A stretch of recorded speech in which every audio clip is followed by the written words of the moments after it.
बहुत समय पहले की बात है। जंगल में एक नीम के पेड़ पर बहुत सारे कौवे बैठे थे। वो सब जोर जोर से काव काव करके एक दूसरे से झगड़ा कर रहे थे। काव काव।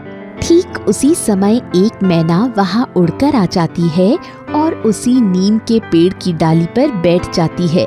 मैना को देखकर सारे कौवे जोर जोर से चिल्लाने लगे और उस पर टूट पड़े। काव काव।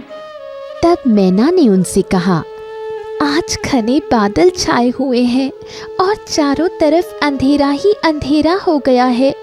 मैं अपना घोंसला भी भूल आई हूँ। कृपा करके मुझे आज की रात यहाँ बिताने दे।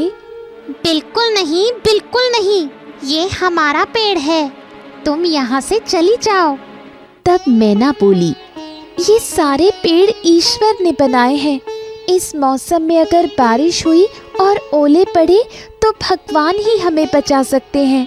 मैं तो एक नन्ही सी मैना हूँ और तुम्हारी बहन भी हूँ। तुम लोग मुझ पर दया कर मुझे बस एक रात यहाँ गुजारने दो। मैं तुम सबकी आभारी रहूंगी। तब कौवों ने कहा, तेरे जैसी बहन हमें नहीं चाहिए। तू बहुत ईश्वर ईश्वर करती है, तो ईश्वर के भरोसे यहाँ से भाग जा। अगर तू यहाँ से नहीं जाएगी तो हम सब तुझे मार देंगे।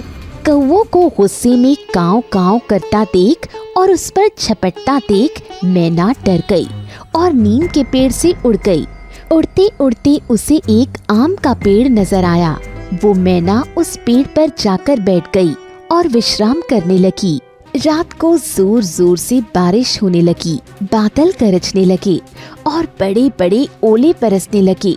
कौवे काव काव करके चिल्लाने लगे और इधर से उधर उड़कर ओलों से बचने की कोशिश करने लगे, परंतु ओलों की मार से सब चोट खाकर जमीन पर गिर पड़े।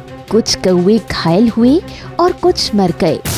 मैना जिस आम के पेड़ पर बैठी थी उसकी एक डाली टूटकर पेड़ की जड़ के पास गिर गई। इससे मैना को ओलों से बचने के लिए एक जगह मिल गई।